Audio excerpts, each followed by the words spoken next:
not doing that anymore. Cheers! I know what I have to do. Did I do it? I did not. Hey, I'm Natalia, and I own Curious Cat Bakery, an all-vegan bakery based out of Florida where I make the best croissants you've ever had that just happen to be vegan. Now forget everything you think you know about owning a bakery because it's nothing like a rom-com. Sure, there are the awesome moments like seeing your stuff in grocery shelves and selling out at markets, but there's also a whole lot of work behind it. And I'm about to show you the real deal of what goes on behind the scenes at a bakery. And the reality is not always so sweet, but that's what oat milk lattes are for, which go well with some fresh pastries, and luckily in my line of work, there's always plenty of those around. I know, I look very sexy in this. We're in the kitchen and we just decided we're too hungry to keep working like this. So luckily we have croissants ready to go. So I'm gonna get them from the freezer and we're gonna heat them up. Whenever we have some ugly ones, they're not too imperfect to not be eaten.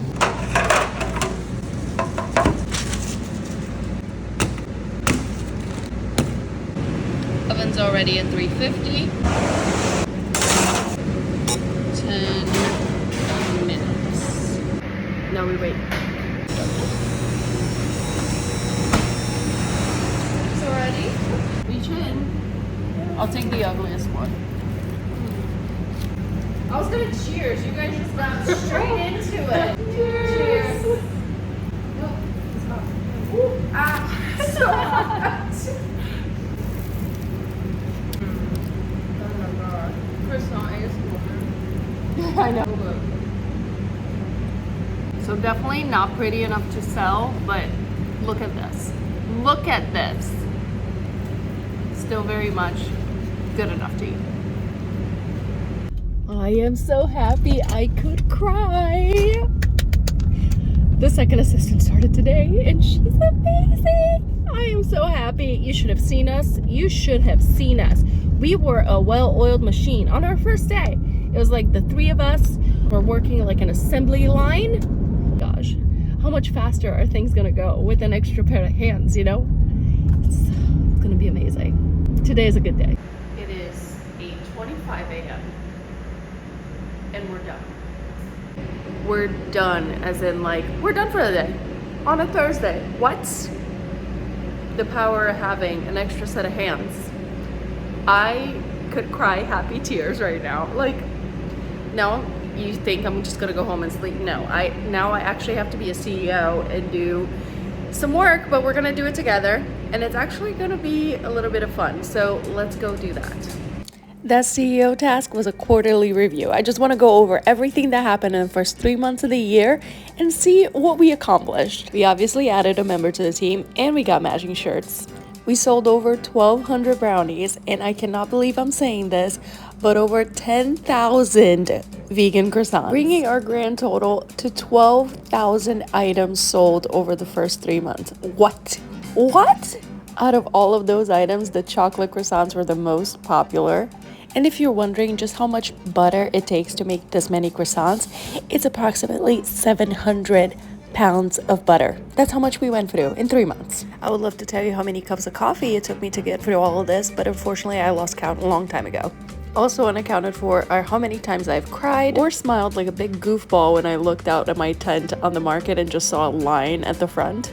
Okay, and now let's sit down and go over the highest and the lowest points of the last 3 months. Go over some of the highlights, right? Selling out repeatedly at the Saturday morning market. This January was so much busier than the months, like than years before. This has been the busiest January yet. I got bangs, on a personal note, which obviously need a bang trim. February, we have selling 1,000 croissants at Locotopia. Absolutely insane. It was so cool. Getting set up with a distributor so that we can get our ingredients delivered instead of me having to haul bags and bags into my little Prius. Started rock climbing for fun. That was unexpected, but I have so much fun doing that, and I definitely found a new hobby. Then in March, we added 2 new retailers. We have one big project that I still can't talk to you guys about, but when you do find out, you understand why. It's definitely one of my wins. Got to reset after a burnout and being sick. And I went to a Pitbull concert, which was so much fun. Danced my little butt off. So good. Right, so what did I learn from all of those things, like from this quarter? So month one, busy season. I used to think it was from October to December. Nope, it's October through March. So if I need to hire somebody because I'm feeling stretched out, I need to hire in September. In February, I learned that talking it out with somebody who's been where I want to go is invaluable. To talk with somebody that's like has their brand, has gone to where I want to go with it, and talking it out with them and some of the challenges that I'm facing and what should I do, like invaluable. 1 hour and I got so much clarity out of it. In March, I learned that consistency pays off.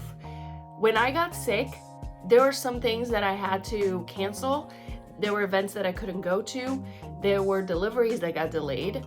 But because I've been consistent for 3 years now, making every delivery on time, always being there when people needed me, people were so understanding because they know like if she's not coming, she must be in her deathbed, which I was. Moving on to reviewing the goals for Q1, and have we met them or not? I'm a little scared, to be honest. I don't think I met all my goals. But first goal was to streamline my social content. I did make a content calendar for the whole year. Thanksgiving, I post the same post that I've been posting for 4 years now. A message that I want to get out, and it's a message that people really resonate with. I can pre-schedule that in January so that in November, in Thanksgiving time, when I'm like up to my ears in dough, I don't have to worry about that. On 4th of July, I always post the same thing about me getting a citizenship.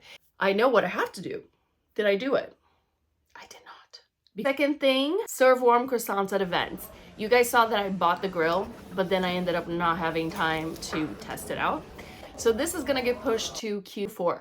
Once we go back to markets in October, we will test that out. And then the third thing was make production and distribution more efficient and cost effective. Parts of this were done, parts of it not so much. The things that didn't get done were because we were too busy for it to get done. For example, I wanted to set 1 hour a week to doing sales, but I had to stop doing sales altogether because I could barely meet the demand that already existed. Like, that did not happen. But it's okay. I feel like overall, this was a success. But the next thing is social. So like pulling up reports on YouTube, IG, TikTok. I'm not doing that anymore because I decided at the beginning of this year, I'm no longer chasing the algorithm. I don't care. Like I got so burned out trying to find the right keywords, chasing after TikTok shop, figuring out the trending audio. Like, no. I'm not doing it because I was miserable just trying to follow the trends and trying to figure out and then like looking at the numbers and being like, oh, I spent all that time doing that and I got 10 views or whatever because it's completely unpredictable. I canceled my subscription to the app that I had to like find the right keywords to be seen more. I'm done. I'm producing content that I like, that I'm enjoying to make, which is this. And if people see it, they see it. If they don't, that's fine. It's a creative project for me. It's memories for me, like of building this business. And the people who are here, if you are here watching this and you're enjoying it, this is for you. It was meant for you. You found it. So now we go into Q2 planning. What are we gonna do from April, May, June to June? There's gonna be a little bit of a vacation in June, so I have to plan accordingly. Here's what I got. First thing, expand international wholesaling. I can't wait for this. I get demands like every 2 weeks at least of people going like, I own a cafe in California. I own a cafe in South Florida. Like, I want your croissants. I want you to have my croissants. It will get that sorted, hopefully, by June. Finally, the last one. I don't know, locally, I offer my croissants frozen in the grocery store aisles. And when I did that project, and I'll link the original video where I launched that so you can kind of get an idea of what that looks like. I was like, done is better than perfect. We are going to launch this and like refine later.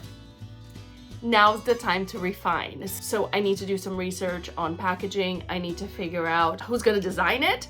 If you are a packaging designer out there watching this, let me know in the comments, reach out, because I'm gonna have to find a designer to do this. Also trying to figure out if we could start selling the loaves in grocery stores. The loaves have been like an unexpected success at markets, so I'm thinking we could bring them to groceries. Sure. So I need to explore that avenue. And to close off this vlog, let's just go over some of my personal favorites outside of the kitchen. I did finish reading Fourth Wing, and don't hate me for saying this, but for me it was a 4 out of 5 stars. But I did have 2 books that were 5 out of 5. The first one is a thriller called None of This Is True. I could not stop listening to this on audiobook. And the second one was The Lost Bookshop. If you love books and old stuff, this is a love letter to people like us. In the podcast arena, I started listening to Even the Royals, which is like Noble Blood but more conversational and informal. And in my March vlog, I told you about the new look on Apple TV. This was my favorite show in a very long time. It is incredible. It had vintage fashion. It had Paris in the 1940s. It had incredible acting. So good, and all the episodes are out. And finally, I'm gonna tell you about all the mugs that I added to my collection because I'm a big weirdo and I love them. First, there's this one from the Hollywood Studios. Then there's this one that's a Ravenclaw mug. Let me know what house you belong to in the comments. And then lastly, this Disney one, look at this. Look at the castle. It makes me smile so much. And with this perfect shot, we close Q1, and I'll see you in Q2.